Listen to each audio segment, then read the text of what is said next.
ano é 1941. No porão da sede da polícia japonesa, investigadores estavam juntando as peças de uma verdade chocante. Por anos, um jornalista alemão estacionado em Tóquio circulou entre a elite nazista e japonesa. Ricardo Zorger era o braço direito do embaixador alemão e estava presente em todos os lugares onde os poderosos se reuniam, mas as evidências diante deles apontavam para uma conclusão condenatória. O dedicado apoiador do Terceiro Reich, no centro dos círculos diplomáticos de Tóquio, era na verdade um espião soviético e o cérebro da rede de espionagem mais bem-sucedida da Segunda Guerra Mundial. Por 8 anos, Ricardo Zorger viveu uma mentira perfeita. Ele recrutou uma extensa rede de agentes japoneses e roubou os segredos mais profundos do Terceiro Reich bem debaixo do nariz deles. Na primavera de 1941, ele avisou Moscou que Hitler estava prestes a lançar a maior invasão militar da história, a Operação Barbarossa. Mas o sempre paranoico Iosif Stalin o ignorou. Como resultado, quando a Wehrmacht cruzou a fronteira soviética mais tarde naquele ano, o Exército Vermelho foi pego totalmente despreparado. Agora, com os panzers alemães se aproximando de Moscou, Stalin enfrentava uma questão ainda mais desesperadora. O Japão atacaria pelo leste, forçando uma catastrófica guerra em 2 frentes? A União Soviética talvez não sobrevivesse. Apenas Zorger poderia fornecer a resposta se a polícia japonesa não o pegasse antes. Esta é a história de Richard Zorger, o espião mais eficaz de toda a história.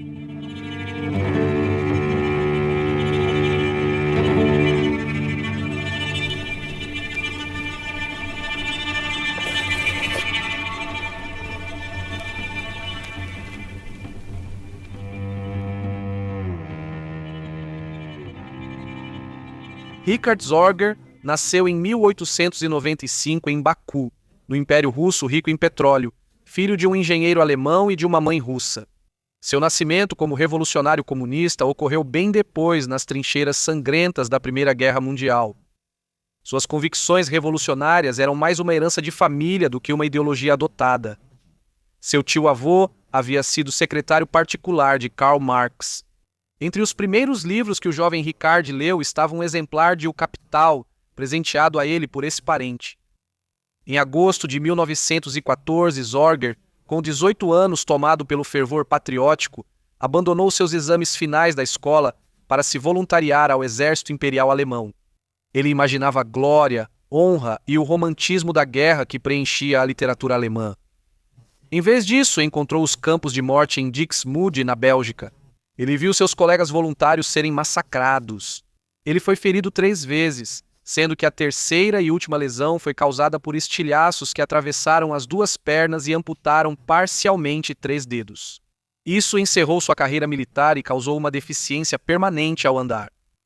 Em 1916, ele foi enviado para se recuperar em um hospital em Königsberg, onde também concluiu seus estudos.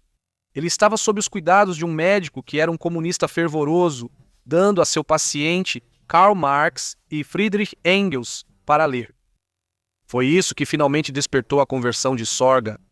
Ele percebeu que a guerra não era sobre honra ou defesa da pátria, mas sim sobre ganância capitalista, rivalidade econômica e a destruição sem sentido das vidas da classe trabalhadora. Para enriquecer a burguesia, ele decidiu que a mudança política violenta era a única solução e que ele se tornaria comunista. Richard Zorger atuava em uma época em que o anonimato era fácil. Juntar o histórico de alguém podia levar meses de investigação e vigilância. Hoje, isso leva segundos. Cada rastro digital que você deixa está sendo coletado, catalogado e vendido. É por isso que você precisa do Aura, o patrocinador do vídeo de hoje. É assim que se parece um relatório típico de um corretor de dados. São 11 páginas sobre apenas uma pessoa.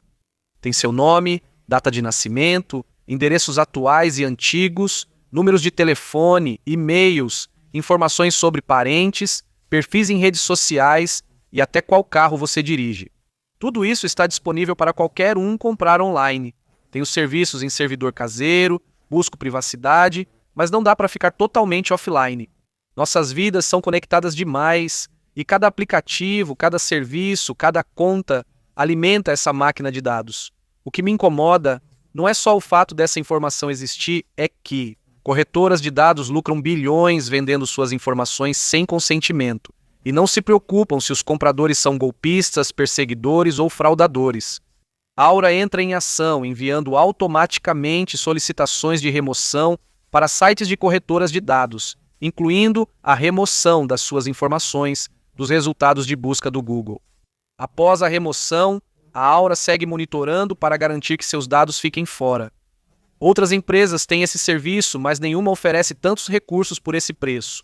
A Aura alerta se suas informações aparecem na Dark Web, oferece monitoramento de fraude em tempo real, antivírus VPN, gerenciador de senhas e suporte 24 horas, 7 dias por semana dos Estados Unidos. Não se deixe vulnerável a golpistas, fraudes e roubo de identidade. Experimente a Aura gratuitamente por 14 dias em aura.com/Philip Thompson. Em 2 semanas, eles já estarão removendo suas informações desses sites. Obrigado à Aura por patrocinar este vídeo. A Revolução Alemã de 1918 encontrou Zorga em Kiel, distribuindo panfletos e dando palestras para marinheiros sobre marxismo em reuniões secretas. Ele planejou se juntar à tentativa de levante espartaquista em Berlim, mas chegou um pouco tarde demais.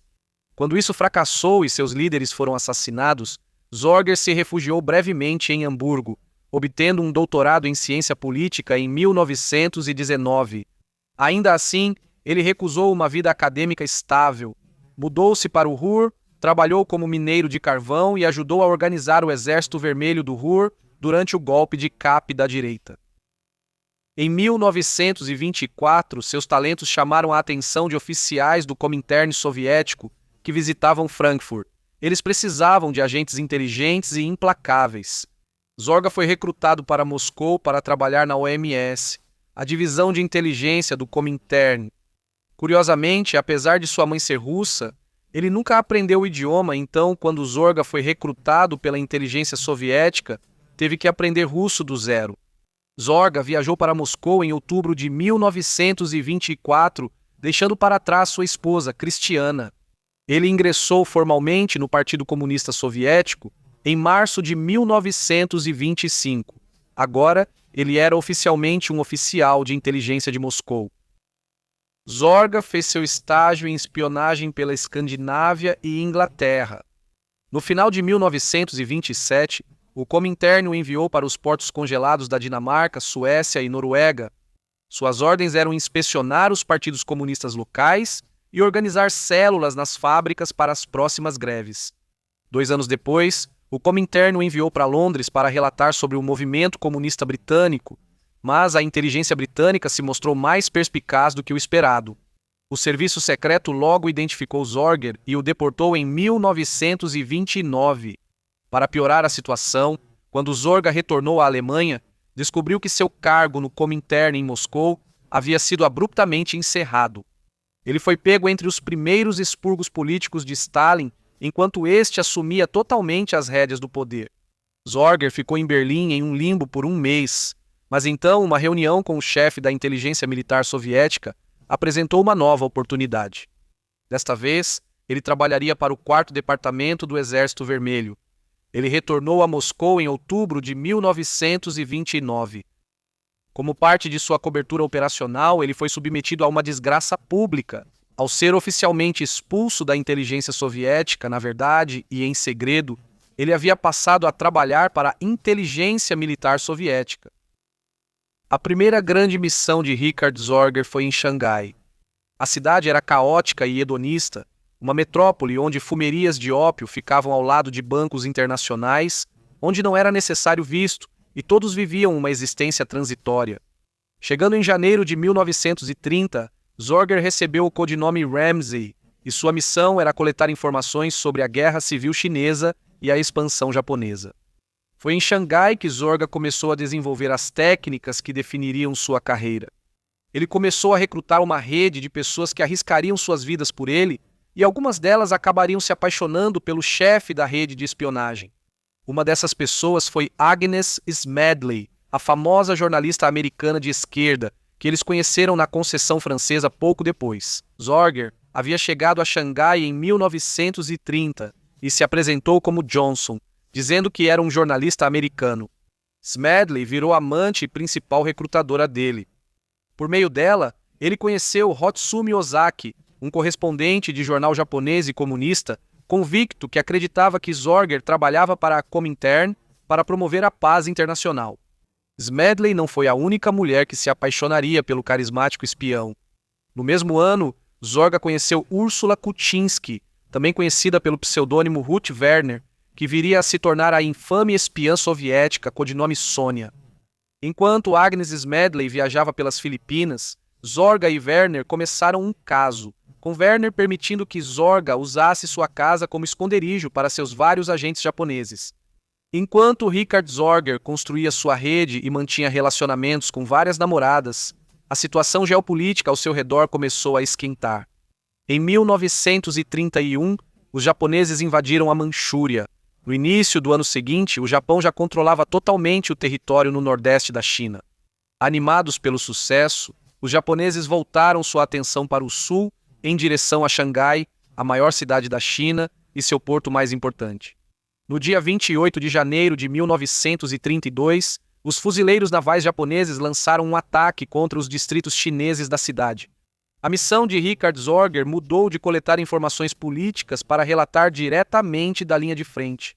Como era perigoso para agentes japoneses entrarem em áreas chinesas, Zorger assumiu essa tarefa, para escoltar seus olhos e ouvidos tarde da noite até casas seguras para interrogatórios. No final de 1932, embora um cessar-fogo tivesse sido declarado entre as nações em guerra, o clima em Xangai estava ficando perigoso demais para Zorga. Ele havia prometido ao seu controlador, o general Jan Berzing, que ficaria por 2 anos, mas estendeu a missão para 3. A polícia municipal de Xangai estava começando a se aproximar, tendo incluído Zorga em uma lista de suspeitos de serem agentes soviéticos. Richard Zorger sabia que era hora de desaparecer. Em dezembro de 1932, ele entregou formalmente a liderança da residência de Xangai ao seu sucessor, embarcou em um navio e fugiu para a União Soviética via Vladivostok. Quando chegou a Moscou em janeiro de 1933, o 4º departamento lhe deu as boas-vindas de herói. Ele havia conseguido o que seus predecessores não conseguiram. Ele havia construído uma rede de espionagem funcional, estabelecido contato por rádio com a Rússia e mantido sua cobertura como jornalista alemão intacta. Ele se reencontrou com sua segunda esposa, Katia Maximova, mudando-se para o pequeno apartamento dela no porão. Por um breve momento, parecia que Zorga poderia se aposentar para uma vida tranquila de estudioso. Mas a situação geopolítica no Oriente estava se agravando, e seus superiores na inteligência não tinham intenção de deixar seu melhor agente sentado atrás de uma mesa por muito tempo. Em 1933, Zorga foi designado para uma missão, responder à pergunta que assombrava Moscou. O Japão atacaria a União Soviética? As novas fronteiras ocupadas pelo Japão o posicionavam perigosamente perto do porto soviético de Vladivostok, no Pacífico, e da ferrovia transiberiana.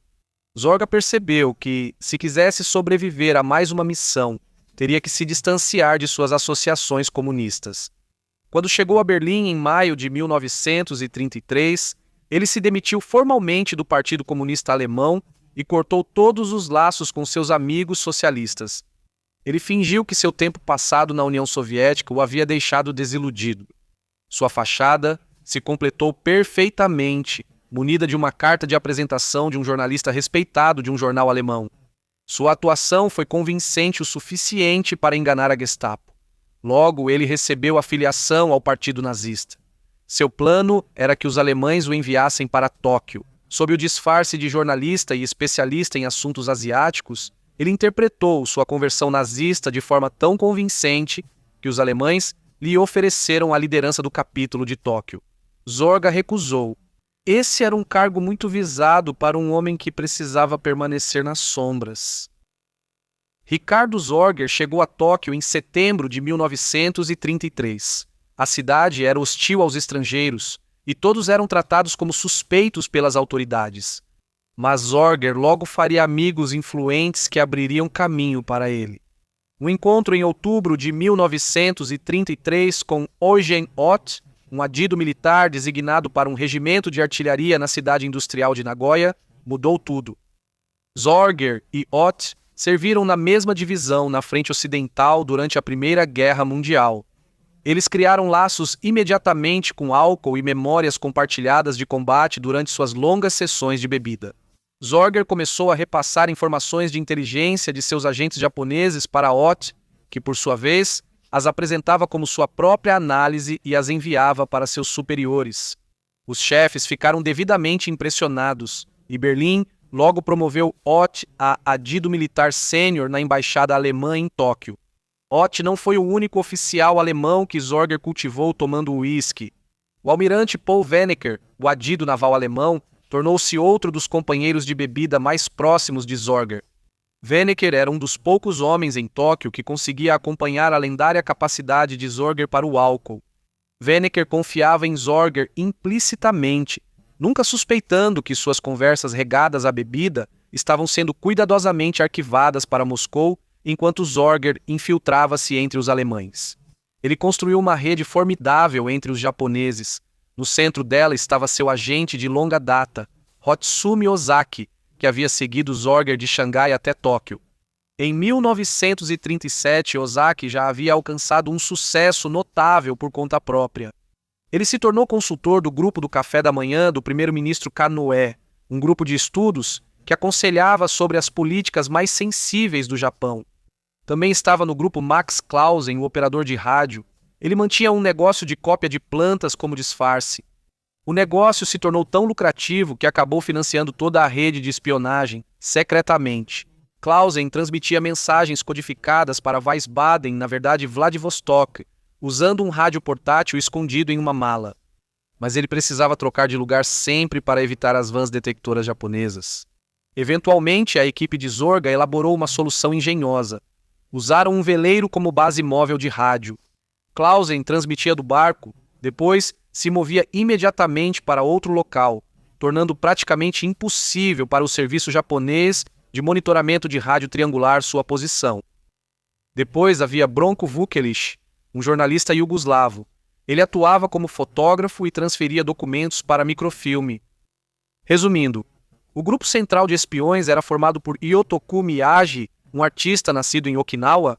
Ele era responsável pelo trabalho de campo, coletando informações militares, traduzindo documentos japoneses e viajando às zonas militares para observar as tropas.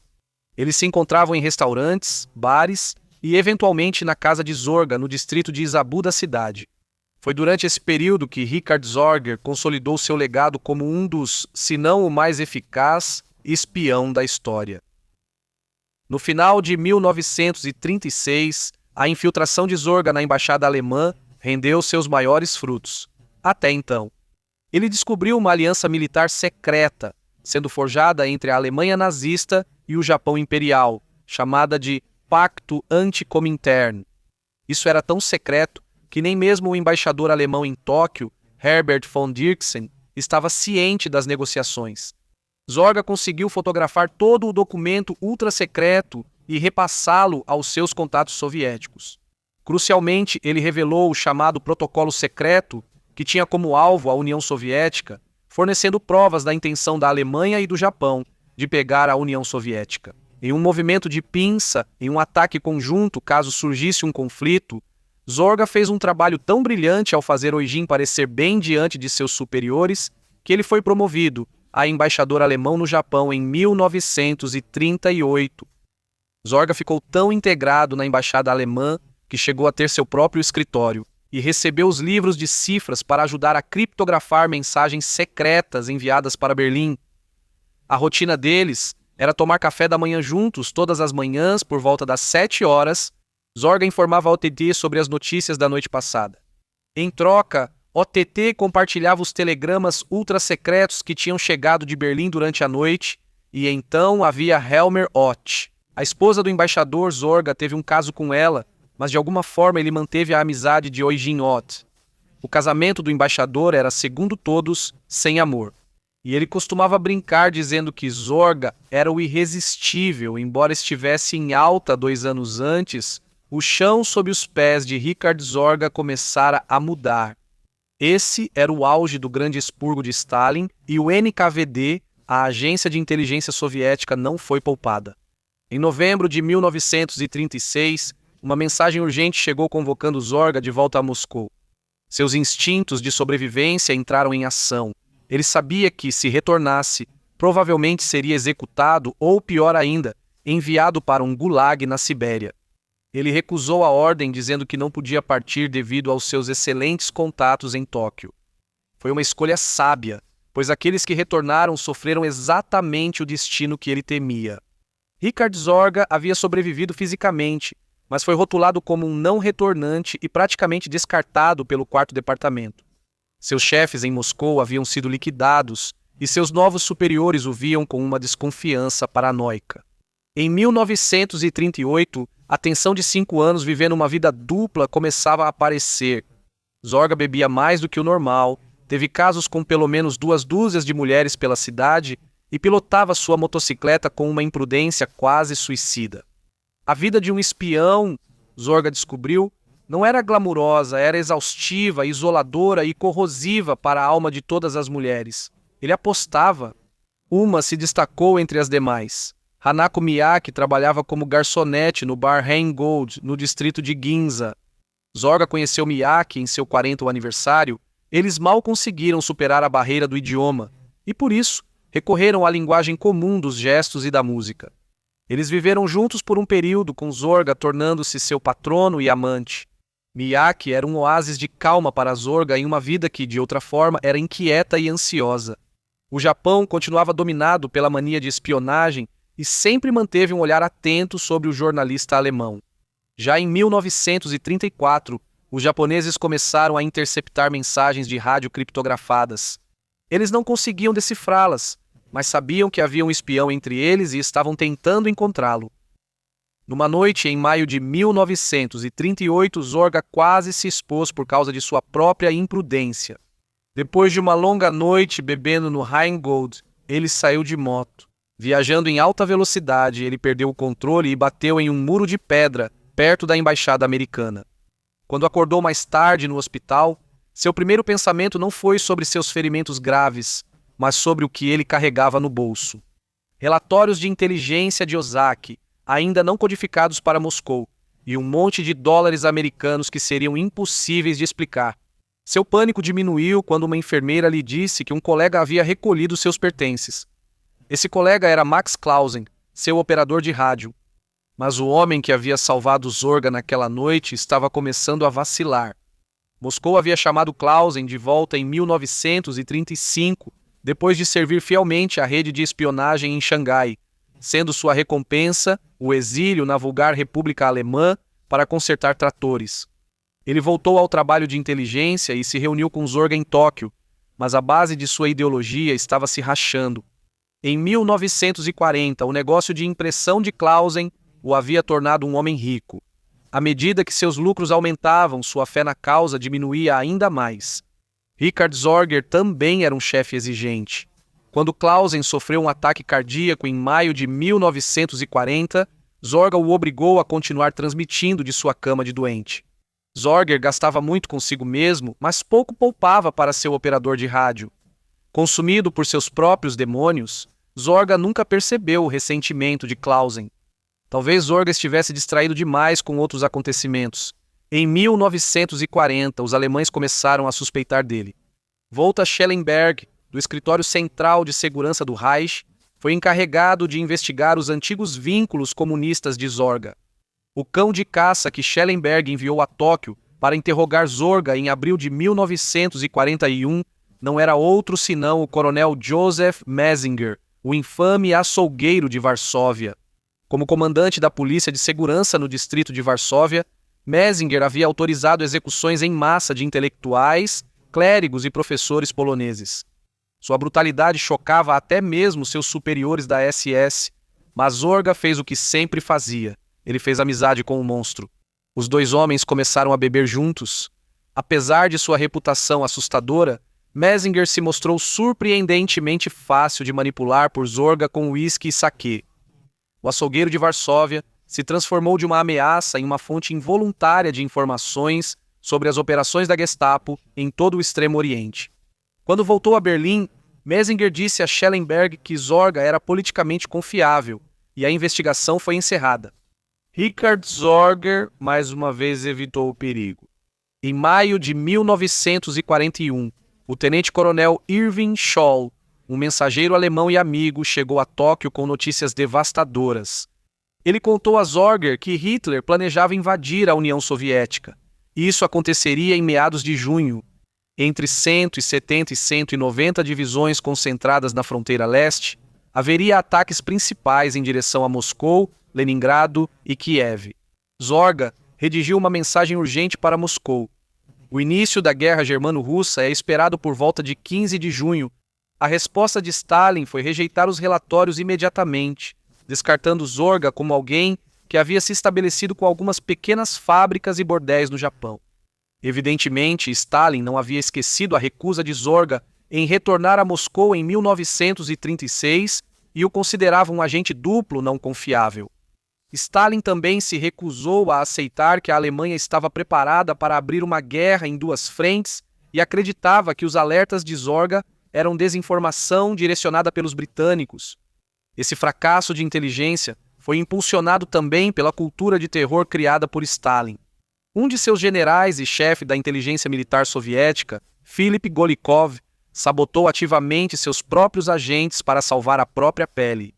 Golikov sabia que seus predecessores haviam sido purgados, executados por entregar informações que Stalin não gostava, então Golikov selecionava a dedo os relatórios antes que chegassem à mesa do Premier, removendo tudo o que contradissesse a crença de Stalin de que a Alemanha não atacaria. Os avisos de Zorga foram filtrados por um sistema projetado para contar a Stalin apenas o que ele queria ouvir. Percebendo que seus avisos estavam sendo ignorados, Zorga assumiu um grande risco. Ele fez com que um de seus subagentes vazasse a história para o New York Herald Tribune. A esperança era que ver a notícia na imprensa ocidental chocasse Stalin e o fizesse agir. No dia 31 de maio de 1941, a manchete dizia: Tóquio espera que Hitler ataque a Rússia. Mas, infelizmente, Stalin não fez nada. Quando a invasão aconteceu, em 22 de junho de 1941, a União Soviética foi pega catastroficamente despreparada. Zorga ficou furioso ao ouvir os relatos do início da invasão. Seu estado psicológico já frágil o levou a um colapso emocional quase total. Ele abandonou sua cautela habitual, entrando em discussões acaloradas com os nazistas locais e tendo explosões públicas nos bares que frequentava. O que Richard Zorger não compreendia era que uma das maiores ameaças que enfrentava vinha de dentro do seu próprio círculo. Max Clausen finalmente deixou de acreditar que ressentia cada hora que passava, curvado sobre seu transmissor por uma causa que considerava morta. Pela primeira vez, ele começou a admirar o inimigo, e assim Clausen começou a sabotar o círculo de espiões. Em 1941, Clausen enviou menos de 10% das mensagens que lhe eram entregues por Zorga. As que ele não enviava, simplesmente destruía. Clausen atrasou a transmissão dos avisos sobre a Operação Barbarossa por dias. Quando finalmente enviou, ele truncou a mensagem, distorcendo os detalhes da ordem de batalha alemã. A inteligência que chegou a Moscou era só uma sombra do que Zorga reunira. Seus avisos chegaram tarde, incompletos e desprovidos dos detalhes precisos que distinguiam uma inteligência acionável de um boato. O ato de sabotagem de Clausen deu aos conselheiros desdenhosos de Stalin exatamente o que eles precisavam, motivos para ignorar o espião em Tóquio. Mas Zorga nunca soube disso. Ele ficou furioso com o silêncio de Moscou. Chegou a considerar desertar e fugir para Xangai, mas seu compromisso com o comunismo não permitiu. Ele precisava saber. Uma última pergunta. Será que o Japão se juntaria ao ataque alemão? No final do verão de 1941, a União Soviética estava desmoronando. Sob o ataque alemão, a Wehrmacht havia rompido as defesas soviéticas, cercando exércitos inteiros e avançando em direção a Moscou. Stalin enfrentava um cálculo desesperador. Ele tinha divisões siberianas de elite estacionadas no Extremo Oriente, protegendo-se contra um possível ataque japonês. Essas estavam entre as melhores tropas do Exército Vermelho. experientes, bem equipadas e treinadas para combates brutais. Movê-las para o oeste salvaria Moscou, mas se o Japão atacasse durante sua ausência, a União Soviética enfrentaria a guerra em duas frentes. Ela não poderia vencer. Tudo dependia de uma única questão: o que o Japão faria? Esse era o momento para o qual Ricardo Zorger vinha se preparando desde 1933, através do acesso de Ozaki ao gabinete japonês e à ferrovia do sul da Manchúria. Através das observações de Miyagi sobre os movimentos das tropas e da análise cuidadosa do dilema estratégico do Japão, Zorger reuniu a resposta. Miyagi relatou que as tropas japonesas estavam recebendo shorts tropicais, não sobretudos de inverno. Elas estavam indo para o sul, não para a Sibéria. Ozaki confirmou que as reservas de petróleo do Japão eram críticas. Eles tinham menos de 2 anos de suprimento para a marinha. O embargo de petróleo dos países Sagriwa havia criado uma crise existencial. O Japão precisava tomar os campos de petróleo das Índias Orientais holandesas. Eles não tinham combustível para lutar na Sibéria. A Conferência Imperial de 2 de julho decidiu que o Japão atacaria ao sul, contra os Estados Unidos e a Grã-Bretanha, e não ao norte, contra a União Soviética. A conclusão de Zorger foi reforçada por outra fonte, o almirante alemão Wenneker. O adido naval representava os interesses da marinha alemã em Tóquio, que estavam alinhados com a estratégia sulista da marinha japonesa. O avanço rumo a Singapura e as reservas de petróleo das Índias Orientais holandesas. Wenneker reportava-se diretamente a Berlim por meio de um canal independente, ignorando até mesmo o embaixador Ott, com quem teve um desentendimento. Nas sessões de bebida, Zorga confirmou por fontes independentes que os almirantes japoneses buscavam petróleo, não a tundra congelada. Richard Zorger havia respondido de forma definitiva à pergunta que ele perseguia com tanta determinação. No dia 20 de agosto, Zorga relatou que o alto comando japonês havia decidido não entrar em guerra com a União Soviética naquele ano. No dia 14 de setembro, ele enviou a confirmação de que a URSS pode estar absolutamente livre da ameaça de um ataque japonês no leste. Clausen também atrasou a mensagem, mantendo o rascunho de Zorga por semanas antes de transmiti-la em setembro. Felizmente, ainda chegou a tempo e, finalmente, Stalin acreditou nele. As divisões da Sibéria começaram a se mover para o oeste. Tropas frescas, tanques e aeronaves foram enviados em massa para a defesa de Moscou. Quando a Wehrmacht lançou seu ataque final à capital soviética no final de novembro de 1941, eles não encontraram os remanescentes exaustos que esperavam, mas sim reforços de elite que haviam acabado de chegar do Extremo Oriente. A contraofensiva soviética em dezembro de 1941, a primeira grande derrota alemã da guerra, só foi possível graças àquelas divisões siberianas. Moscou foi salva e seu salvador havia sido Richard Zorga. O alcoólatra e mulherengo imprudente que Stalin havia dispensado foi quem forneceu a inteligência que determinou o rumo da Segunda Guerra Mundial. Mas Zorga nunca saberia o verdadeiro impacto de seu trabalho. No outono de 1941, o cerco estava se fechando. Ele sentia que havia cumprido sua missão em Tóquio e escreveu uma nota para Moscou, pedindo para ser chamado de volta ou enviado para a Alemanha, mas nunca enviou essa mensagem. O motivo exato para o colapso da rede ainda é motivo de disputa. A versão convencional aponta Tomo Kitabayashi, uma costureira que já havia sido senhoria de Miyagi na Califórnia, que contou ao toco japonês durante um interrogatório que Miyagi poderia ser comunista. Outra versão sugere que a pista veio de Hitsu Ito, líder de uma facção linha dura do Partido Comunista Japonês, sob tortura pela Kempei Tai. Ito forneceu uma lista de nomes que incluía tanto Ozaki quanto Miyagi. Os japoneses começaram o processo trabalhoso de investigar e vigiar mais de 100 nomes daquela lista. Eventualmente, isso os levou a um correspondente de jornal alemão chamado Richard Zorger. Qualquer que tenha sido o fio inicial puxado, toda a rede se desfez. A polícia prendeu Miyagi em 10 de outubro de 1941. Eles encontraram documentos incriminadores em seu quarto. Miyagi tentou suicídio, jogando-se da janela do segundo andar. O interrogador da polícia japonesa, surpreendentemente, pulou pela janela atrás do suspeito. Ambos caíram em um arbusto e sobreviveram. Dizem que Miyagi ficou tão impressionado com a disposição do interrogador em arriscar a própria vida que se arrependeu do seppuku fracassado e decidiu confessar. No dia 15 de outubro daquele ano, eles prenderam Hotsumi Ozaki. Sua prisão causou um grande impacto no governo japonês. Um conselheiro próximo do primeiro-ministro era um espião soviético. No dia 19 de outubro de 1941, a Toko veio buscar o líder da rede de espionagem.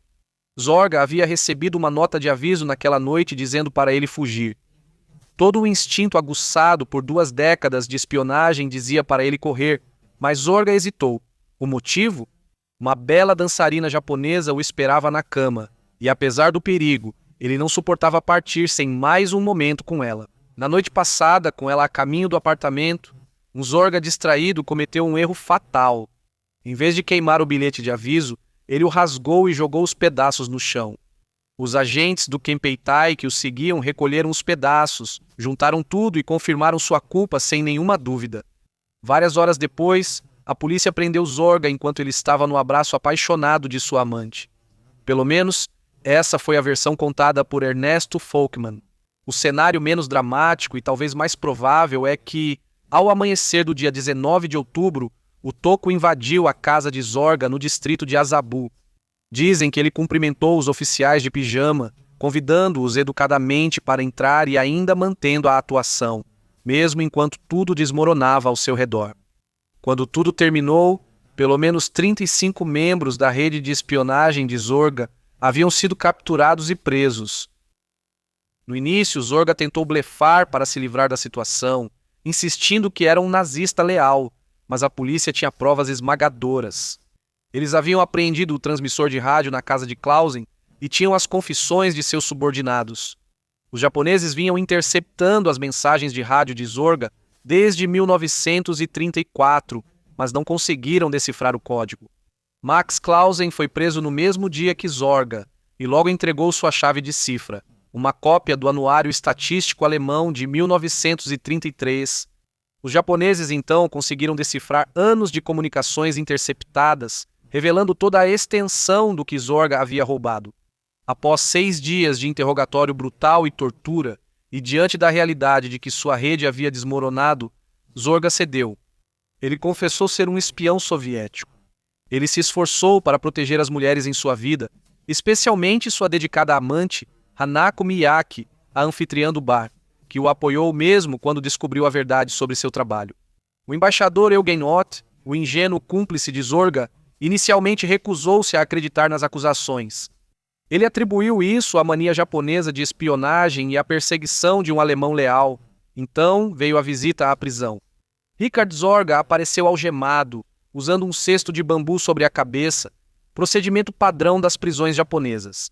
Ele se curvou e disse: "Senhor embaixador, este é nosso adeus final." Nesse momento, Ott percebeu a verdade. Seu confidente de confiança, o homem que o aconselhou por 8 anos, que até mesmo foi amante de sua esposa, enquanto ele olhava para o outro lado, era um espião soviético. A revelação destruiu a carreira de Ott. Ele foi chamado de volta a Berlim e demitido em desgraça. A resposta alemã foi de indignação.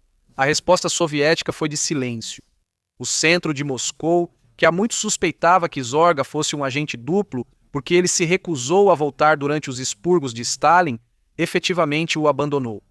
Zorga achava que Moscou organizaria uma troca de prisioneiros após tudo o que fez, e sua esperança não era totalmente infundada. Em 1943, o governo japonês propôs formalmente um acordo de troca a Moscou, oferecendo Zorga em troca de espiões japoneses mantidos pelos soviéticos. Stalin, ao que parece, não tinha interesse em trazer de volta para casa uma testemunha de sua cegueira catastrófica em 1941. O homem que o havia alertado sobre a Operação Barbarossa estava melhor morto. No fim das contas, Moscou negou qualquer conhecimento sobre Richard Zorga. Essa negação foi sua condenação final. Nem mesmo a esposa russa de Zorga, Katia Maximova, foi poupada. Ela foi presa pela NKVD em 1942 sob acusação de atividade criminosa. Ela foi exilada para a Sibéria, onde morreu de doença e negligência, em 1943. Zorga e Ozaki foram condenados à morte em 29 de setembro de 1943, Zorga permaneceu calmo ao enfrentar sua sentença. Eles marcaram sua execução para 7 de novembro de 1944, aniversário da Revolução Bolchevique. Até então, Zorga havia suportado mais de 3 anos de interrogatórios e torturas contínuas. Finalmente, o dia de sua execução chegou. Prisão de Tsugamo, em Tóquio, 7 de novembro de 1944, Hotsumi Ozaki foi enforcado. Primeiro, ele escreveu cartas comoventes para a esposa e um poema de despedida, encarando o fim com estoicismo de samurai.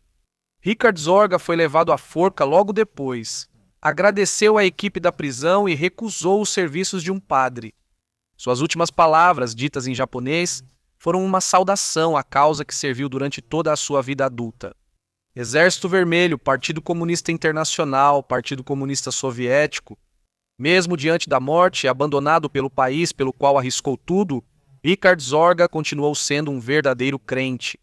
Seu corpo foi jogado em uma vala comum no cemitério de Zoshigaya. Diferente de Zorga e Ozaki, Clausen não foi condenado à morte. Ele foi condenado à prisão perpétua, sobreviveu à guerra e foi libertado pelas forças americanas em 1945. Por 20 anos, a União Soviética apagou Richard Zorga da história. O homem que forneceu as informações que ajudaram a salvar Moscou era oficialmente inexistente. Arquivos da NKVD relataram erroneamente que Zorga havia sido fuzilado em 1942. Mas uma pessoa nunca esqueceu Hanako Miyake, a anfitriã de bar japonesa que o amou. Ela encontrou seus restos mortais na vala comum, reconhecendo-o pela ponte de ouro nos dentes e feridas de guerra. Ela providenciou sua cremação e novo sepultamento no cemitério Tama, em Tóquio. A lápide de granito diz: "Aqui jaz um homem que sacrificou sua vida lutando contra a guerra e pela paz mundial." A reabilitação soviética veio em 1964, depois que Nikita Khrushchev assistiu a um filme francês sobre a rede de espionagem. Impressionado, Khrushchev ordenou uma investigação. O Kremlin declarou póstumamente Richard Zorga um herói da União Soviética. Moscou deu o nome dele a uma rua e seu rosto apareceu em um selo postal. Será que isso teria significado algo para ele? Richard Zorga foi finalmente reconhecido pelo trabalho de sua vida. O legado de Richard Zorga é o paradoxo central do próprio trabalho de inteligência. Às vezes, as verdades mais importantes são transmitidas pelos mensageiros mais falhos. A genialidade e a autodestruição podem coexistir na mesma pessoa, mas inevitavelmente, apenas por breves períodos.